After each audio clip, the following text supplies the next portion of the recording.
job. Hey everybody, it's the SendGrid Startup of the Week. Today, you've thought about getting pregnant? Well, there is an app for it, and you're going to hear about it today. It's called Kindara. Did I get that right? Kindara? Yeah, I did. Kindara. Stick with us.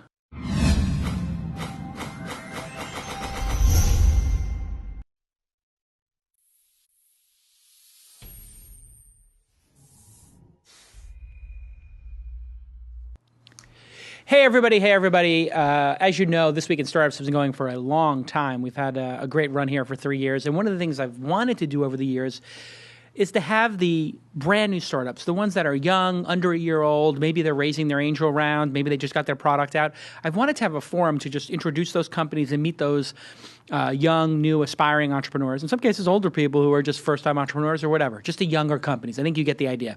So this has been a dream I've had, and the show is very busy with the people who have done 3, 4, 5 successful companies, big venture capitalists, larger than life. I've never really had a forum for that, but my friends over at SendGrid, who are really great guys in the transactional email space, they said, hey, we love the show. We'd love to support that idea. We think it's a great idea. And so we formed the Startup of the Week. Thank you so much to my friends at SendGrid. They are the industry leader in the delivery of transactional emails. What is a transactional email? If you're running a startup company, you know what this is. It's the email that you send that says, thank you for joining our service. Please confirm your email. Thank you, your friend who just joined the system. Click here to add them as a friend. Or, hey, update, we're selling something new. All those important emails, the ones that you have to make sure you get to your customers. If you miss one of these transactional emails, it could cost you a customer after you've acquired them already. You've got to get this perfect. And let me tell you something, email is a lot of alchemy. There's science, there's magic, there's alchemy in between. It's a very hard task to make sure email gets into the person's inbox, and that's what SendGrid specializes in, and they are the best at it.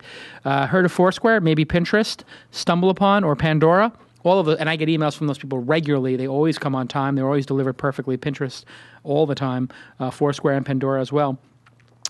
And they have a custom API, and it makes it really easy for you to integrate SendGrid into your service. Don't screw around and try to waste time building your own email service for your startup. You just want to use SendGrid, you plug it in, and all of a sudden your startup's up and running. They do an awesome job, and they are the industry leader. 200 emails per day for free, so you can just start using it. And it's really affordable, software as a service type company. Really great job. Everybody thank at SendGrid for providing this unique forum. And today the forum will benefit Kindara, which is, you guys were trending on AngelList just recently. Mm-hmm. You must be out there pounding the pavement, getting your angel round done. Sacks, Katherine Bicknell, I got that right? Mm-hmm. Welcome to the program. Thanks, Jason. Good to be here. So you guys went to Founders Institute? Yep, we did. Adeo's program? Yes. He's a tour de force. He is a tour, yes, super ducky. So now, Adeo, the Founders Institute, when did you go and which city? We were in New York, so we graduated in New York last spring. Was Craig Konarek the leader of that group, or who was the... Gabe Zickerman. Oh, okay. I don't know if I know him. Yeah, he runs the gamification conferences. Oh, okay, cool. Yeah, I think I know who he is. And so how was the New York chapter? I mean, I hear different things about different chapters, and obviously there's some variability in all these tech stars or founders when they have different cities. How was New York? I thought it was great. There was a big attrition rate, like 36 people started the program and 9 finished. Right. So, what do you attribute that to? I think their admissions process was a little bit looser then than it is now. So a lot of people... they're tightening up. Yeah, they're tightening up. So it wasn't very competitive to get in maybe a year or two ago, but now it's getting more competitive. Yeah, I think so. And how did you find the program? What is it, 10 weeks or something? Was it 10 weeks? 12. 12 weeks. And what did you think of the program? It was really intense. Really? Yeah. What happens? What happens in the Founders Institute? How does it manifest itself? Well, it's you go in every week and you sit through 3 hours of they give you really specific and very useful seminars about what it takes to build a startup. Basically, they bring you in at week 1 and you're not even really supposed to have an idea yet. You're supposed to cultivate the idea in the program. Right. So they take you from 0 to launched company in 12 weeks. Wow. So there's an incredible amount of homework every week. And it's a lot of work, but really useful. And who was the best speaker? Do you have a speaker or a topic that they particularly did a great job on that first? Well, I think Adeo is always the best speaker. He was there the first 2 weeks, and he really gives it to you straight. Yeah, Adeo is he's a great person to run the Founders Institute because he's failed so much in his entrepreneurial life. Adeo, he's actually a really good friend. I'm just going to send him this link just to bust his chops.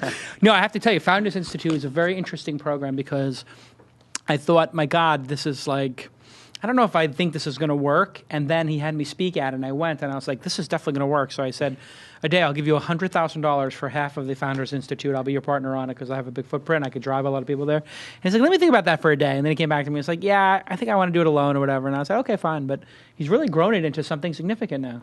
Yeah, I think it's in 26 cities now. Yeah, and more importantly, it feels like he's getting tighter on the admissions, and the companies coming out are better. Yeah, I think so. The companies coming out originally were a little bit hit or miss, but now it seems a lot better. Yeah, and there's some exits, I think, a couple of exits have occurred. Exits. And what's his deal? He gets like 80% of your company for 12 weeks of you coming to a classroom and hearing speakers? 3.5%. 3.5%? Yeah. Wildly reasonable, but they don't give you any money.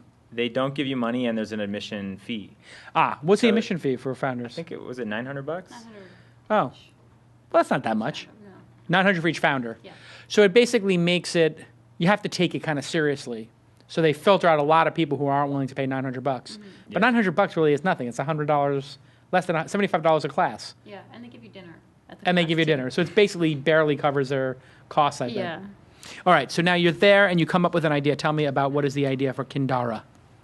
Well, Kindara came about, my mom has had a history of infertility. Uh-huh. She tried for 10 years to have kids before she was able to have me and my 2 sisters and my brother. And so she had a fertility problem until she had 4 kids. Yes, she had no more fertility problem. But she said those 10 years were the worst. Yeah. She just felt like heartbroken, and she wanted her family more than anything. Right. And didn't understand why it wasn't happening. So, long story short, she had us, but her story really, really stuck with me. Yeah. And that idea that women would be wanting to have a family so badly and not be able to have it just broke my heart. And I have my own fertility issues. And so I needed to have a way to track my own fertility. Right. So when I do want to have kids, it'll be easier for me than it would normally be. Right. So it's an app that does what? So it's an app that allows women to track their primary fertility signs and secondary fertility signs. Got it. And it gives you a readout of your cycle health. Right. And so here it is, the day of the month, the consistency and all this kind of stuff, and the data, and then what the temperature is. And eventually there's some sweet spot. I know this because we went through this. And my wife grabbed me and said, it's time. Perform. Yes. And did you? I did, actually, quite admirably, and I will say. And first shot, we got, I was like, wow. Awesome. Yeah, it was pretty... Strong swimmers. Apparently, and I think also, but timing is critical. It is.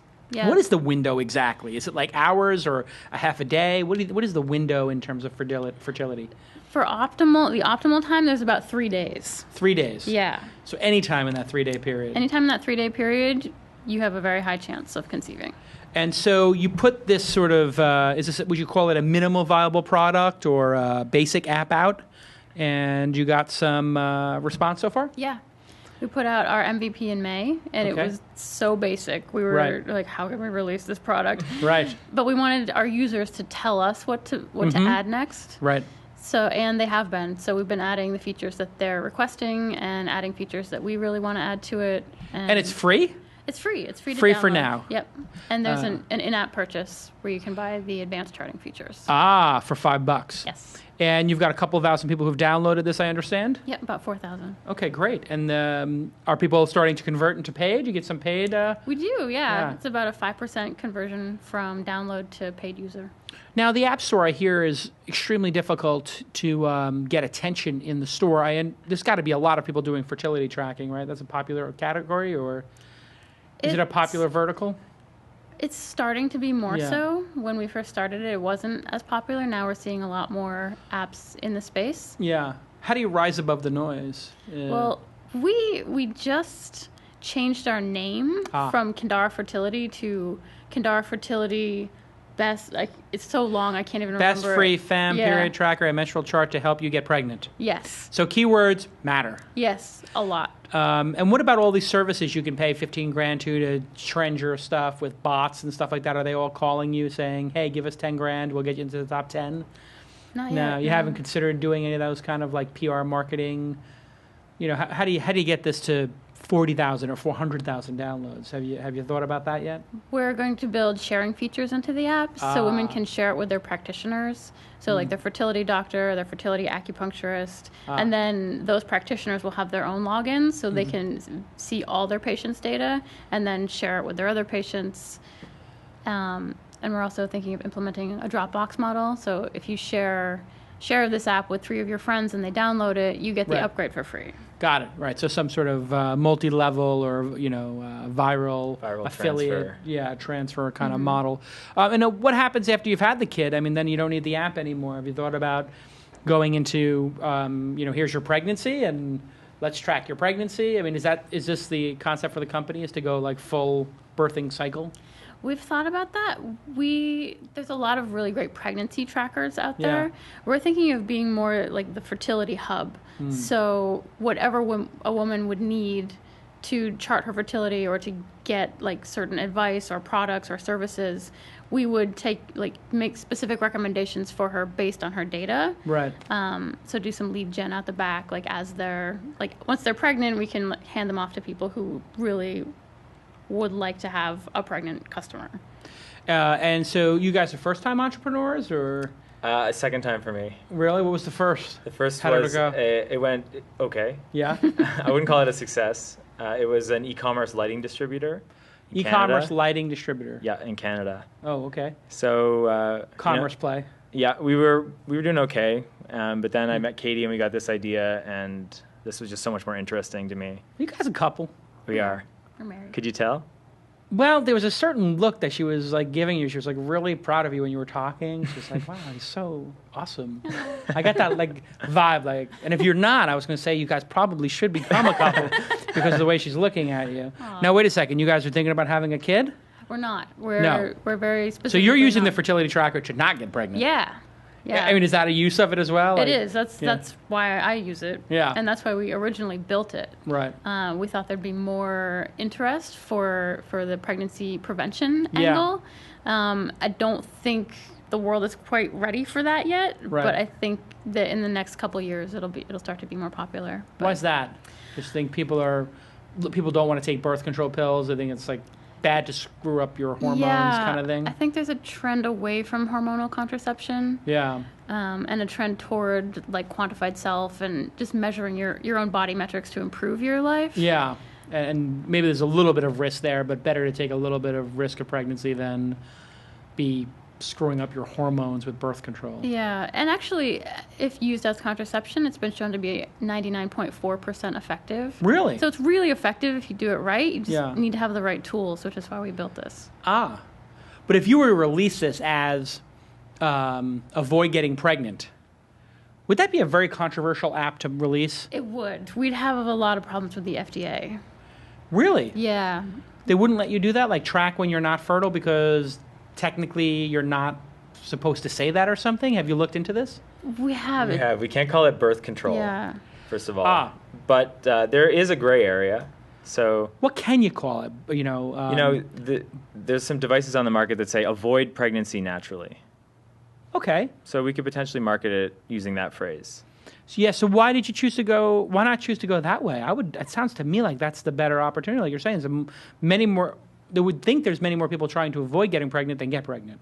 Is that right? I don't know. Yeah, at any given time. At any given time, right? Yes, that makes sense. So is that like next? Is that where you're raising the funds to launch that, or do you think that just puts you in the sort of crosshairs of religious people and insanity? I think as a business, well, probably crosshairs is probably the wrong metaphor to use, since those insane anti-choice people have actually murdered doctors.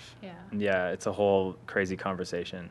It is, isn't it? It's like uncomfortable to even talk about the topic of contraception. Which it shouldn't be. Well, yeah, why is that? I guess it's because these right-wing nutcases who kill and murder doctors have just scared everybody in the country. You think, oh my God, I'm going to talk about this and I'm going to get in trouble. Do you guys fear that, like as building these tools that like you're somehow in the crosshairs? We've had to navigate it, because we get people sending us emails saying, "I love what you're doing.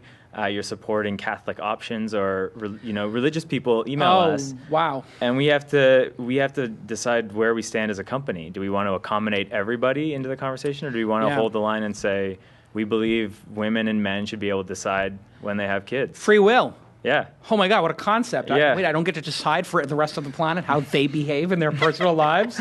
My God, it's extraordinary. It's what great. What an entrepreneurial innovation. People decide for themselves.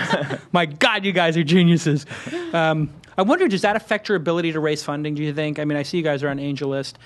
We live in, at least Silicon Valley is incredibly, liberal and left. So I would think that they would have no problem with it. But does the idea of just even contraception and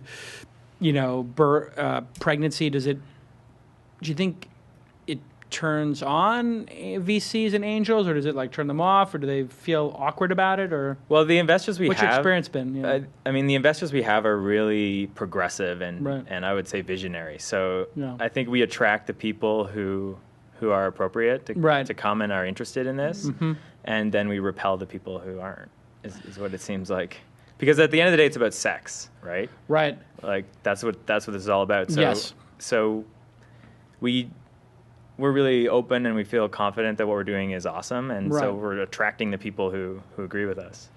Yeah, and for every person who might be uncomfortable with it, there's probably 10 who are not. So it doesn't even, and that's sort of what the sort of wingnuts on the other side of the argument, the fringe people on the other side.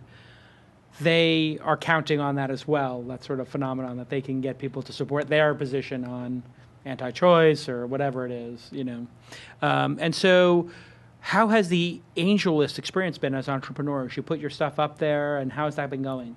It's been going well recently. Yeah. I think we went on too early, to be honest. Okay, explain that a little bit. I know Naval says go on whenever. Right. But what we've seen or what I've seen at least, is that if you go on when half your round is already full or more than half your round, then you get this flock effect.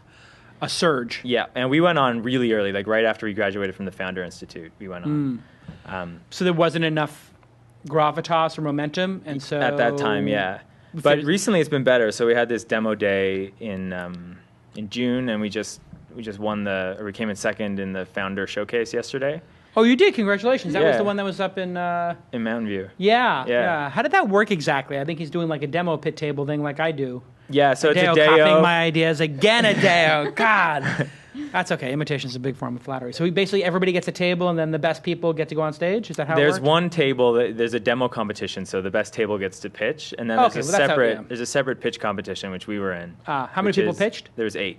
And then people scored and judged? And we tied. Was Kevin Rose a judge? I think Adeo had asked me to judge. I can't remember. Who were the judges? He was the speaker. George Zachary. Oh, good. From Charles River. He's awesome. Yep. I can't remember. Noah from Javelin. Yeah. Shasta Ventures. Okay, good. Yeah. And so you came in second place. Well, we actually tied. Tied for second. We tied for first. Tied for first. So how does that mean second? They did tiebreaker? Yes, they let the crowd decide.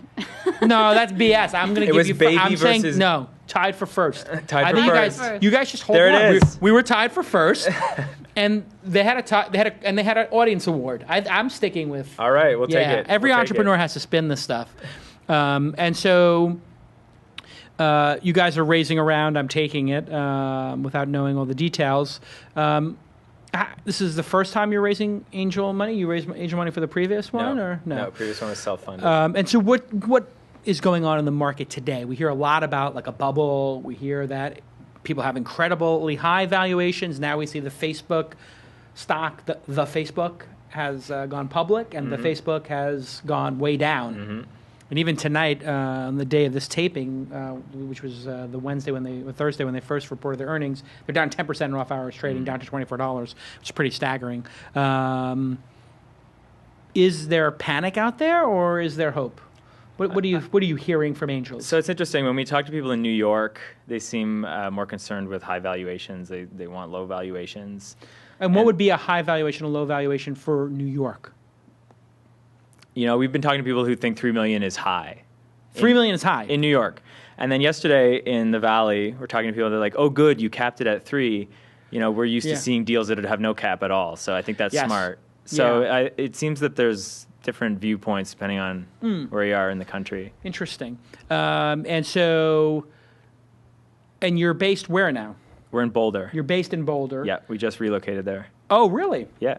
And so why did you choose to, aside from Boulder being an awesome place for intelligent, savvy people to live, and beautiful people, as I might add. Like SendGrid, right? Like SendGrid. No, I mean, the thing about Boulder is, it's like everybody's so damn smart, and they're all fit and active and intelligent. And friendly. Friendly. I mean, it's just absolutely it was off-putting disgusting as a New Yorker. It's just like, God, you go there, and people are like, how can I help you?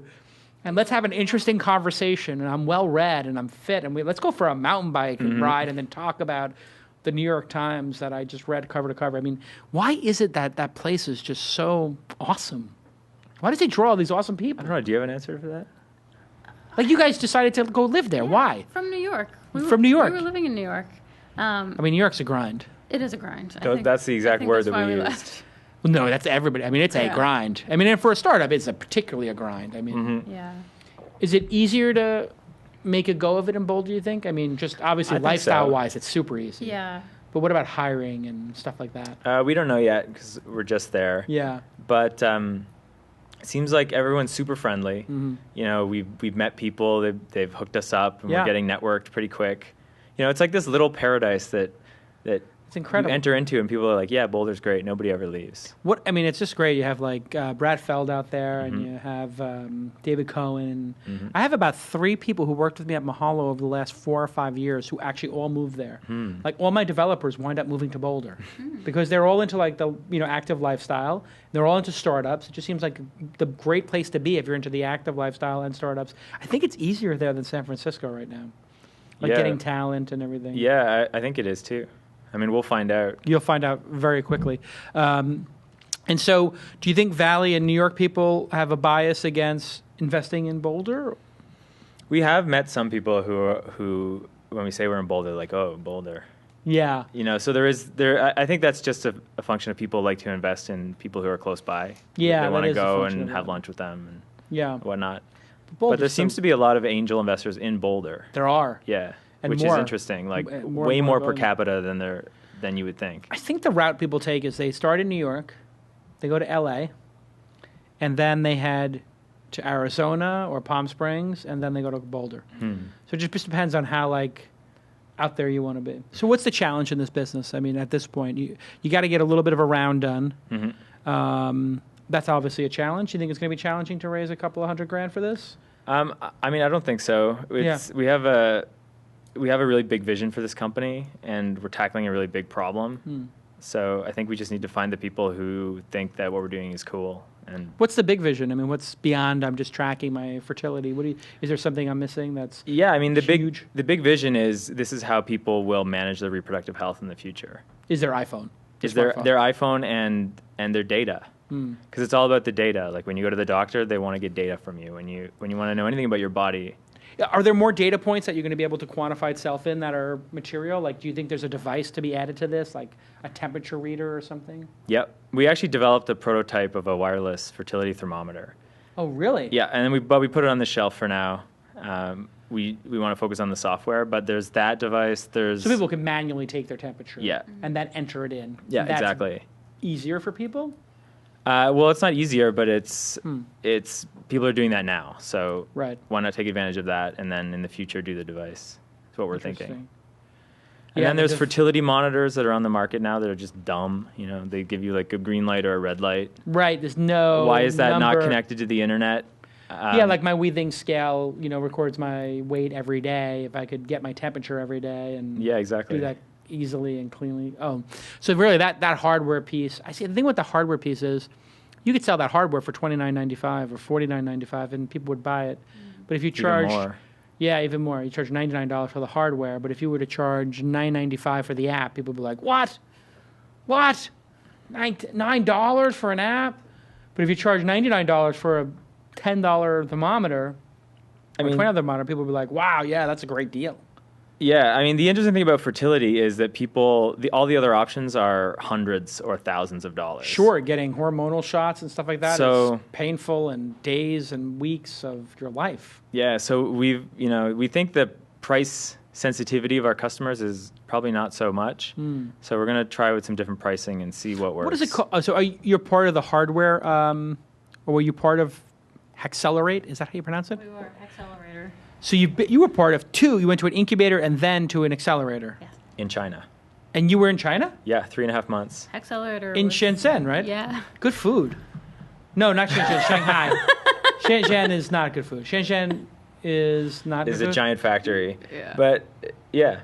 I went to Shenzhen like 6 years ago. Yeah. How is it now? It was being developed then. Is it just like overdeveloped? It's humongous. 14 million people. They're celebrating their 30th anniversary. Yeah, free trade zone. Yeah. Yeah. But you can go to Hong Kong in 2 hours, right? Yep. Well, there's good food in Take Hong the Kong. subway to Hong Kong. You can take the subway there? Yep. Oh, wow. How long does that take?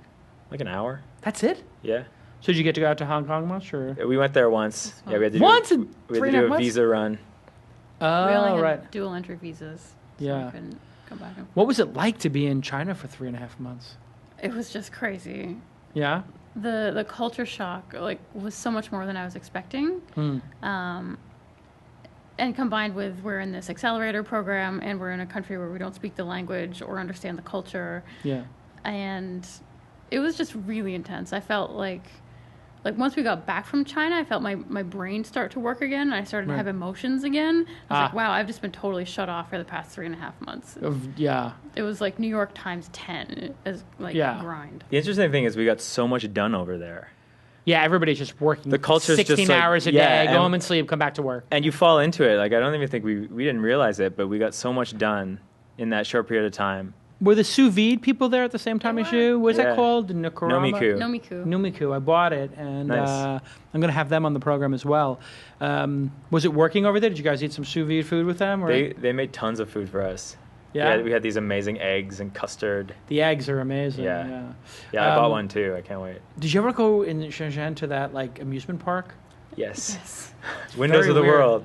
Yeah, Windows on the World. Yeah. It's very weird. Amazing, right? Yeah. Did you go? 7 years ago, and I went alone because my wife, or then girlfriend, and I went there to ask her dad if I could marry her. It's a pretty funny story too, because I asked her dad if I could marry her, and he said, yes, you have one condition.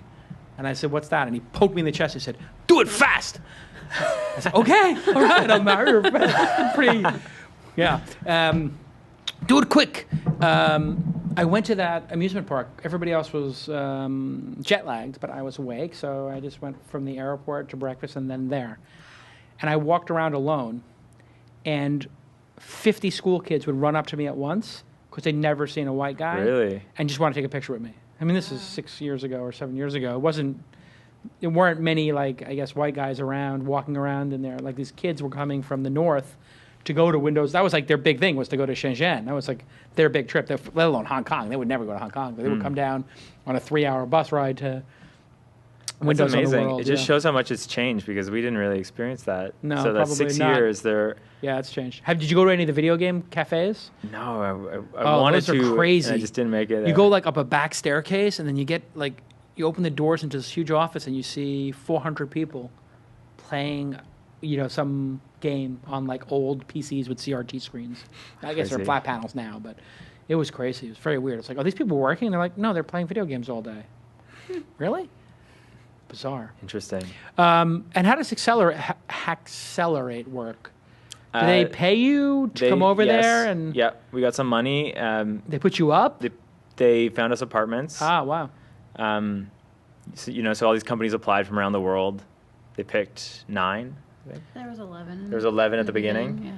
Oh, so that was where you made the temperature gauge or whatever.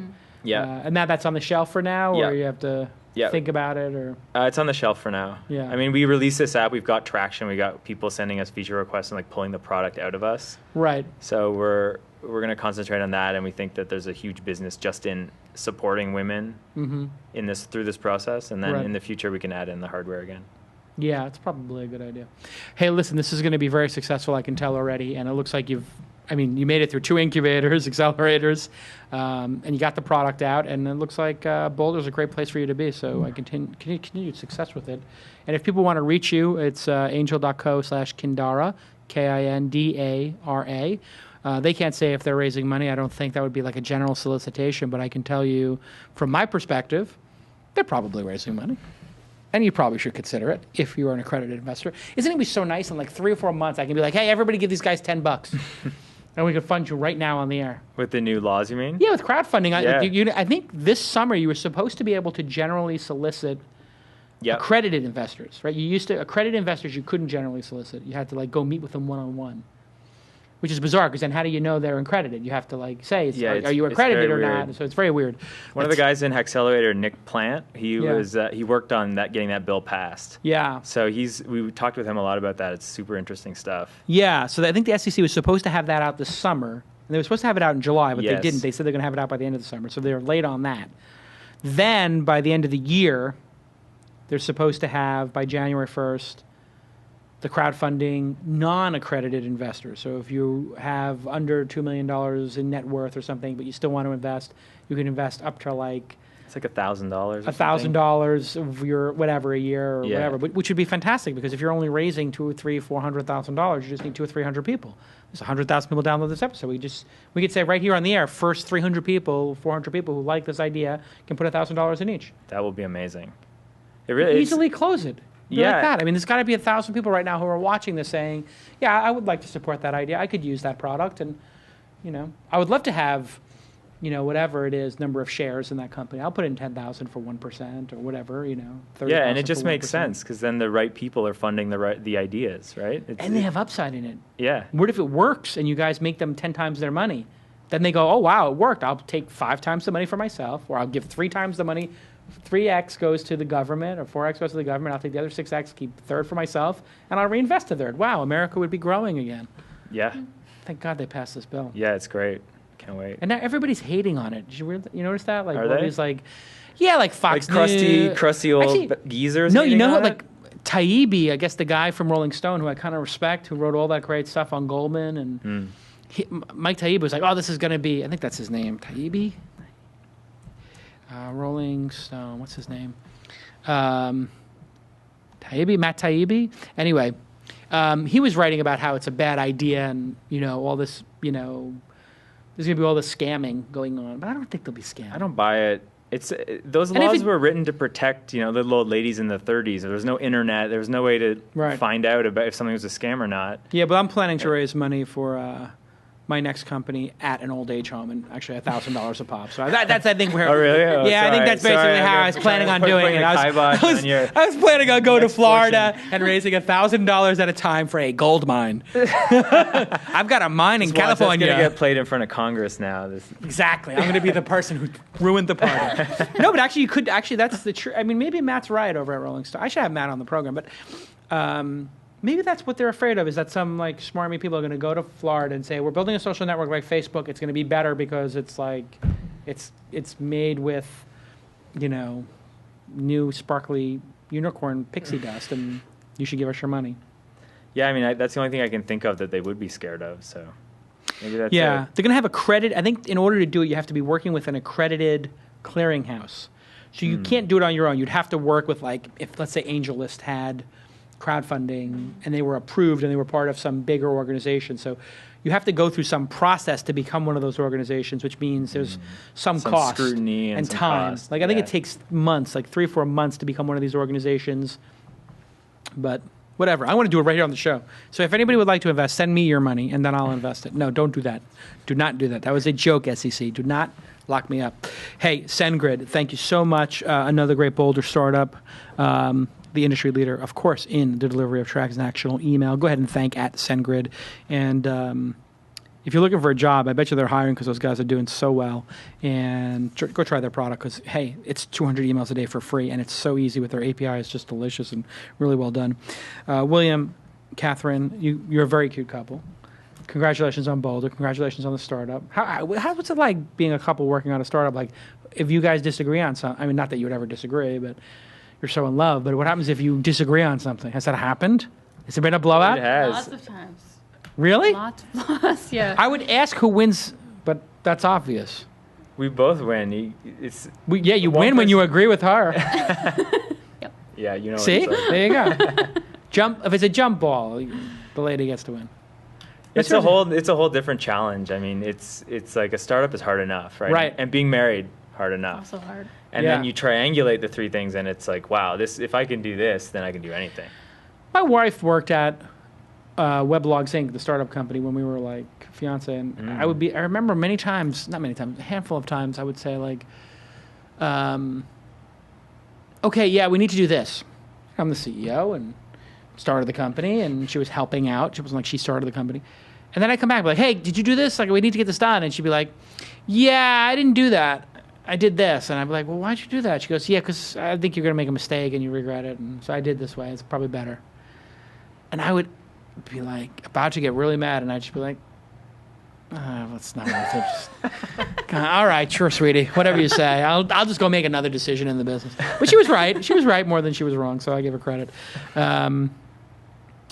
Yeah, I think if you can get through working together, marriage will be a cakewalk, right? Yeah, I think it's been like a super interesting experience.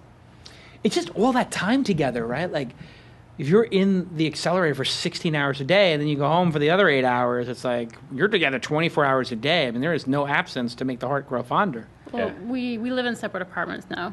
Oh, really? Actually, yeah, 5 blocks away from each other. Yeah. So we do have that, because you need space and time you need a little to bit yourself, space, or you just go insane. Right.